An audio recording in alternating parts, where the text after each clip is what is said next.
আচ্ছা আচ্ছা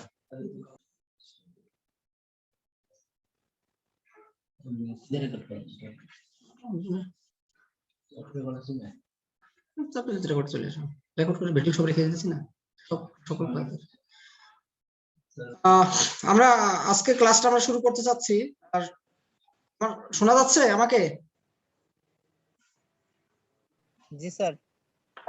স্ক্রিন দেখা যাচ্ছে? জি স্যার। স্ক্রিন দেখা যাচ্ছে না? না স্যার, স্ক্রিন দেখা যাচ্ছে, শোনা যাচ্ছে না স্যার। জি স্যার। আমার কথা শোনা যাচ্ছে না? জি স্যার, শোনা যায় স্যার। স্ক্রিন শোনা দেখা যায় না? যাচ্ছে। ওকে। আচ্ছা, আমরা শুরু করি আজকের লেকচার। হ্যাঁ, যদি আমার ল্যাপটপে খুব বেশি চার্জ নাই, হ্যাঁ, জানি না কতটুকু ক্লাস নিতে পারি, কারেন্ট নাই এখানে। আচ্ছা, গত ক্লাসে 3.1.13 এবং 3.2.2 পর্যন্ত আমরা পড়ছিলাম, তাই তো? আমরা পরে একটু দেখি। দেখো এখানে আছে ক্যাভিটি মিটার। মিটারের কথা বলা হচ্ছে, that means one kinds of measuring instrument. Okay, অর্থাৎ আমরা যে একটা ওয়েবগাইডের মধ্যে দিয়ে যখন আমরা একটা সিগন্যালকে প্রোপাগেট করি, ট্রান্সমিট করি, তখন আমার সিগন্যালটার অবস্থা জানার জন্য আমাদের কিছু প্যারামিটার আমার চেক করতে হয়। হ্যাঁ, একটু খেয়াল করো, এটা হচ্ছে ওয়েবগাইড, এটা হচ্ছে আমাদের ওয়েব গাইড।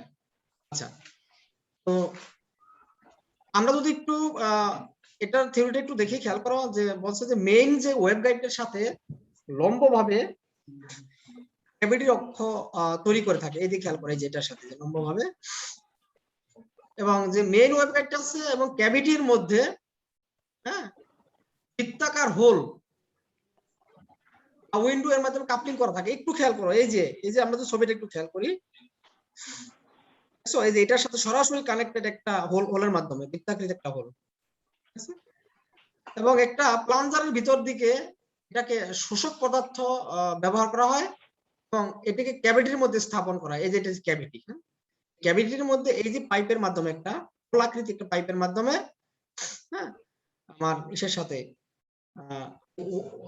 মিটারের সাথে সংযুক্ত হয়।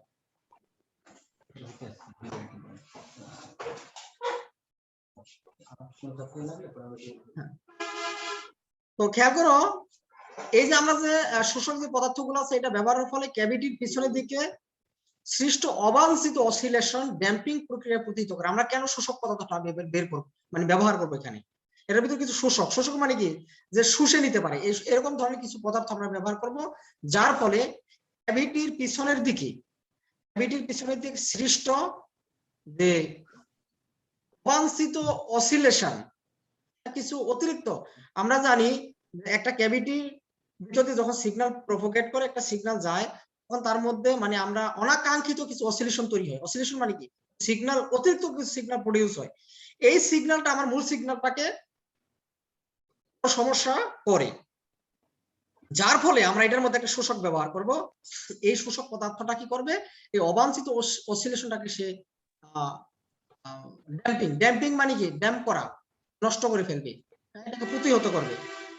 এখানে উল্লেখ্য যে এতে ক্ষুদ্রতর রেজোন্যান্স সৃষ্টির ফলে প্লাঞ্জারের ভিতরে চেম্বার বৃহৎ এবং অবাঞ্ছিত রেজোন্যান্স গঠিত হয়ে থাকে। এই ক্যাভিটিটাকে যথাযথভাবে ডিজাইন করে প্লাঞ্জারে মাথার সাথে সংযুক্ত, প্লাঞ্জারের পিছনে চেম্বার বৃহৎ, সরি এখানে বলছে ক্যাভিটিটা আমরা যে ডিজাইন করার পর এটা প্লাঞ্জারের মাথার সাথে সংযুক্ত মাইক্রোমিটার ইনস্ট্রুমেন্টের মাধ্যমে ওয়েবের তরঙ্গদৈর্ঘ্য সরাসরি নির্দেশ করা হয়। যেটা বললাম যে এটার এখানে একটা মাইক্রোমিটার ব্যবহার করা হয়। এই মাইক্রোমিটারটা কি করে, আমাদের যে ওয়েব, এটার মধ্যে যে ওয়েবটা যাবে, যে সিগন্যালটা যাবে, তার ক্ষুদ্র যে তরঙ্গটা, এটাকে সরাসরি দেখে। এ ধরনের ওয়েব মিটারের আকাঙ্ক্ষিত সরাসরি রেজোন্যান্স ফ্রিকোয়েন্সি করা হয়ে থাকে। অর্থাৎ এই যে আমরা যে মিটারটা ব্যবহার করবো, এটা ফ্রিকোয়েন্সি রেঞ্জে, মানে সে এখানে শুধু ফ্রিকোয়েন্সিটা দেখাবে।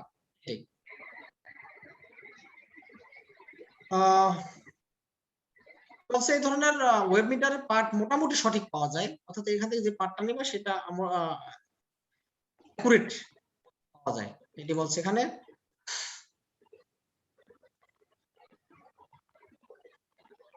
এটা একটু দেখে নিবা ছবিটা এবং ছবিটার সাথে যে কথাগুলো বলা আছে এটা একটু দেখে নিবা, ঠিক আছে।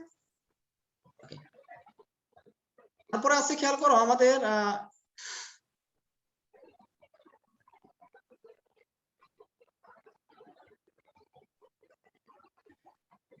ডিরেকশনাল কাপলারের কার্যনীতি। কাপলার, এখন আমি নতুন একটা জিনিস আসছে, কাপলার, কাপলিং থেকে কাপলার। আমরা যখন একটা ডিভাইসের সাথে আরেকটা ডিভাইস সংযুক্ত করি তখন এই কাপলার নামক একটা ডিভাইস দরকার হয়, যার মাধ্যমে সে একটার সাথে আরেকটাকে সংযুক্ত করতে পারে। দেখো অনেক সময় ট্রান্সমিশন লাইন বা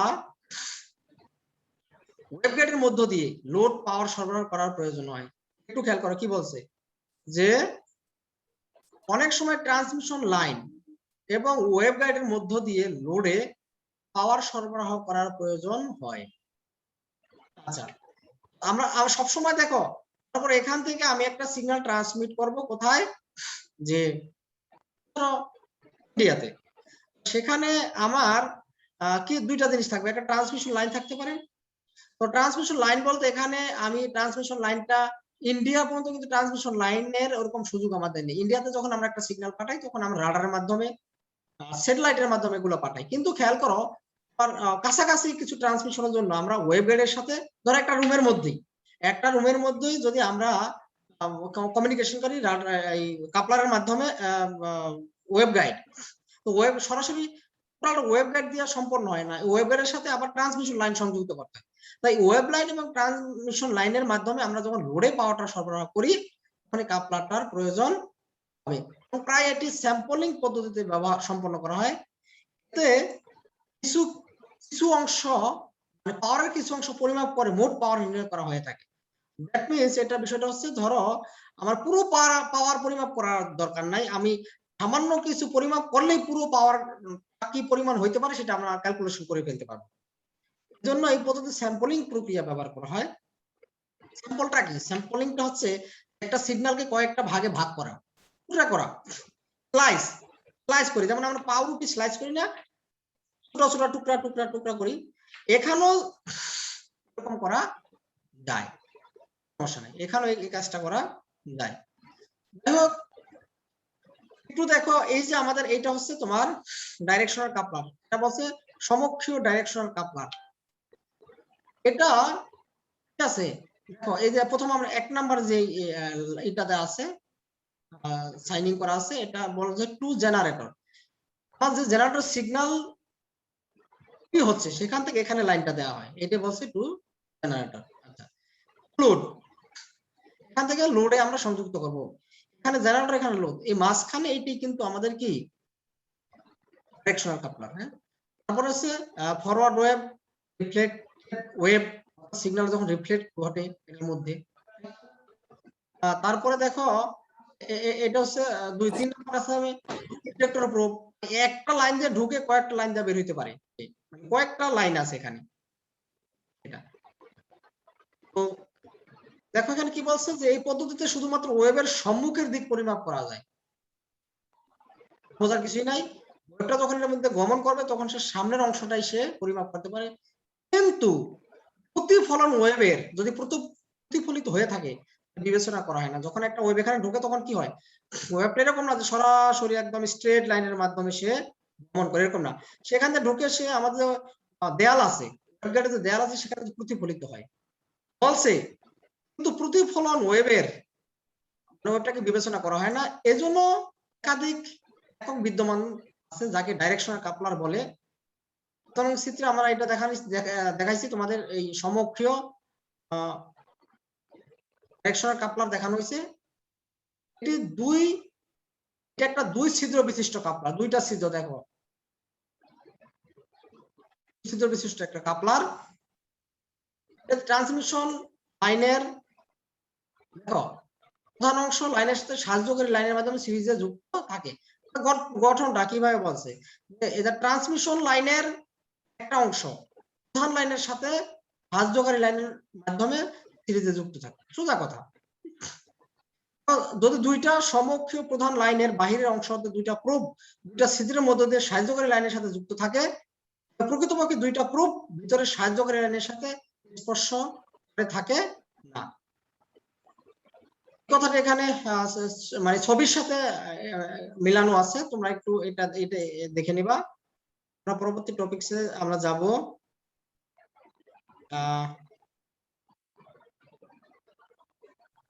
এখানে একটা কোয়েশ্চেন দেওয়া আছে, এটা একটু দেখবা। দেখো 3.1.1 direction web guide directional coupler. দেখো কেমনে ওয়েবটা গমন করে, একটু আগে চিত্রটা বুঝতে হবে। দেখো এখান থেকে সিগন্যালটা ঢুকে সে ভিতরে দেখো কত কাজ হচ্ছে, ঠিক আছে? যে টু লোড, এখান থেকে আমরা দেখো ঢুকতেছে এটা দিয়ে, একটা দিয়ে ঢুকতেছে, বাট ঘটনা ঘটতেছে, হ্যাঁ, 1 নম্বর টার্মিনাল, 2 নম্বর টার্মিনাল, 3 নম্বর টার্মিনাল, 4 নম্বর টার্মিনাল। ওকে, দেখো এখান থেকে ঢুকে সিগন্যালটা, এখান থেকে ঢোকার পর কিছু সিগন্যাল এই যে ওই শের মধ্যে চলে যায়, বুঝছো? ডিরেকশনটা দেখো, যে এই সিগন্যালটা, একটা সিগন্যাল এখানে দেখো, এই সিগন্যালটা এখান থেকে ঢুকে আর সাহায্যকারী যে ওয়েব গাইড আছে, এখানে দুইটা ওয়েব গাইড, তারপরে এটা মেইন ওয়েব গাইড, এইটা হচ্ছে মেইন ওয়েব গাইড, এটা হচ্ছে মেইন গাইড, আর এটা হচ্ছে সাহায্যকারী ওয়েব গাইড। আচ্ছা, তাহলে এখান দিয়ে কিছু সিগন্যাল প্রবেশ করে, ওই সিগন্যালে কিছু অংশ সাহায্যকারী ওয়েব গাইডের মধ্যে চলে আসে, এবং এখানে এসে দেখো এই ওয়েবের চলাচলটা দ্বিমুখী হয়ে যায়, এদিকেও কিছু যায়, এদিকেও কিছু হয়ে যায়, এদিকে আটকানো থাকে, এই সেটটা আটকানো থাকে, যেখানে সিগন্যালটা একদম আবার ডিটেক্টরে চলে যায় ডিটেক্ট করার জন্য। আর মূল যে আমার ওয়েব গাইডটা আছে, এটা দিয়ে একটা সিগন্যালটা সরাসরি লোডে চলে যাবে আমার, এখানে বলা হয়েছে। এবং ওয়েব লেন্থটা কি হবে, ওয়েব লেন্থের পরিমাণ কি হবে, ল্যামডা p/4, এখানে যে ওয়েব লেন্থটা হবে, এটার সমীকরণটা হচ্ছে এটা। গুরুত্বপূর্ণ একটা জিনিস, এটা ভেরি ভেরি ইম্পর্টেন্ট, যে ওয়েব গাইড ডাইরেকশনাল কাপলার, এগুলা কিন্তু তোমরা একদম বাসায় শেষ করে ফেলবা।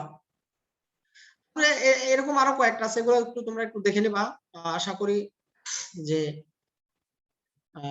সমস্যা হবে না। ছবিগুলো গুরুত্বপূর্ণ, একটা মানে কথা বলি, সেটা হচ্ছে ছবিগুলো, তুমি যদি ছবিগুলো ভালো বোঝো, তারপরে তুমি থিওরিটা আশা করি লিখতে পারবা, হ্যাঁ, আশা করি লিখতে পারবা। এটা হচ্ছে আর কি বিষয়, ছবিগুলো সুন্দর করে রাখতে হবে। পরবর্তী আমাদের টপিকসটা কি আছে, এই যে এটা খেয়াল করো, এটা কিন্তু পরীক্ষায় আসে, ভেরি ভেরি ইম্পর্টেন্ট। 3.4 এবং 3.5 আইসোলেটরের গঠন এবং কার্যপ্রণালী। আইসোলেটর এটা কিন্তু আমরা আগে বলে আসছি, যে আইসোলেটর কি, হ্যাঁ, দেখো নরমালি আমরা আইসোলেটর বলতে বুঝি যেটাকে আইসোলেট করে, মানে যেটা কি করে, যে কোনো সিগন্যালকে সে আলাদা করে ফেলে, একটা ডিসকানেক্ট করে ফেলে, এটা আইসোলেটর। কিন্তু এখানে যেটা বলছে সেটা যে আইসোলেটর এমন একটা ডিভাইস যেটা কি করে, যা ইলেকট্রোম্যাগনেটিক ওয়েভকে একদিকে সহজে প্রেরণ করে, কিন্তু বিপরীত দিক থেকে ওয়েভ গমনের সময় উচ্চমানের বাধা প্রদান করে। Very very important. ধরো আমি একটা ওয়েভ গাইডের মধ্য দিয়ে সিগন্যালটা পাঠাচ্ছি, তো সেখানে যদি আমি আইসোলেটরটা সেট করি, একটা আইসোলেটর এটার মাঝখানে সেট করে দিলাম, তখন কি হবে, ধরো যেদিকে ওয়েভটা যাচ্ছে সে এইদিকে সহজে সিগন্যালটাকে যেতে দিবে, বাট বিপরীত দিক থেকে কোনো সিগন্যাল আসে, সেটাকে সে বাধা প্রদান করে, শুধু বাধা প্রদান না, হাই রেজিস্ট্যান্স প্রদান করে, যাতে সে সিগন্যালটা অপোজিট থেকে আর আসতে পারে না। এটাকে মাইক্রোওয়েভ জেনারেটরের সাথে লোডকে সংযুক্ত করার জন্য ব্যবহার করা হয়। ধরো একটা জেনারেটর, যেখানে সিগন্যাল ব্যবহার করতেছি আমরা, মানে সিগন্যাল জেনারেট করার জন্য ব্যবহার করতেছি, কিন্তু জেনারেটর এবং লোড এই দুইটার মাঝখানে কি থাকে, ওয়েভ গাইড থাকে, ট্রান্সমিশন লাইন থাকে। আমরা এই দুইটার মাঝখানে যে ওয়েভ গাইড থাকবে, তার সাথে আমরা এই আইসোলেটরটা ব্যবহার করব। আমরা একটু ছবিটা নিয়ে একটু কথা বলি, দেখো বলছে, ছবিটা একটু দেখো। এখান দিয়ে এই যে রেক্টাঙ্গুলার ওয়েভ গাইড, এটা একটা ওয়েভ গাইড, এই যে এটা একটা ওয়েভ গাইড, এটার মধ্যে সিগন্যালটা যাবে, এটার মধ্যে সিগন্যালটা যাবে, জেনারেটর থেকে সিগন্যালটা এটার মধ্যে দিয়ে যাবে। আচ্ছা, এটার মধ্যে আরো একটা জিনিস, সার্কুলার ওয়েভ গাইড বসানো আছে, মানে সার্কুলার টাইপের ওয়েভ গাইড বসানো আছে। এখানে আরেকটা জিনিস রেজিস্টিভ অ্যাটেনুয়েটর। অ্যাটেনুয়েটরটা হচ্ছে কি, তোমাদের সিগন্যালটা ঢোকার পরে সিগন্যালটাকে সে কিছু পরিমাণ কমায় ফেলে, অ্যাটেনুয়েটরটার কাজ। এরপর দেখো এখানে আরেকটা জিনিস আছে, রেক্টাঙ্গুলার টু সার্কুলার ট্রানজিশন। অর্থাৎ এই রেক্টাঙ্গুলার পথ দিয়ে সিগন্যালটা ঢোকার পরে এটা আবার সার্কুলার যে ওয়েভগাইড আছে তার মধ্যে দিয়ে প্রবেশ করে, এইটা এখানে বলা হয়েছে। পার্মানেন্ট ম্যাগনেট এখানে বসানো থাকে, এইটা কিন্তু আইসোলেট হিসেবে কাজ করে, এটাই আইসোলেশন হিসেবে কাজ করে। তারপর আছে ফেরিট ইনসার্ট। ফেরিট ইনসার্ট, হ্যাঁ, এই যে এই জিনিসটা ফেরিট ইনসার্ট, আয়রনের তৈরি। তারপরে আছে আছে তোমার এই যে ফেরিট ইনসাইট, এটা এই যে এগুলা ফেরিট ইনসাইট। ওকে, আর তারপরে এই যে এটা হচ্ছে তোমার cut section সিম্পলাইং diagram. Resistive attenuator টেপার টু 45 ডিগ্রি, এখানে সিগন্যালটাকে সে 45 ডিগ্রিতে টার্ন করে। এই জিনিসগুলা একটা আইসোলেটরের গঠনের মধ্যে থাকে। তারপর দেখো এই যে ফরওয়ার্ড ওয়েভ এখানে যাচ্ছে, হ্যাঁ। তারপর এই যে ফেরিট ডিরেকশন অফ রোটেশন, তারপর আছে ফরওয়ার্ড ওয়েভ আউট, এটা কিভাবে এখানে ঢোকার পর এটাকে আবার আর ওয়েভ লেন্থটাকে ঠিক মানে ঠিক রাখে, এই যে ফরওয়ার্ড ওয়েভ আউট।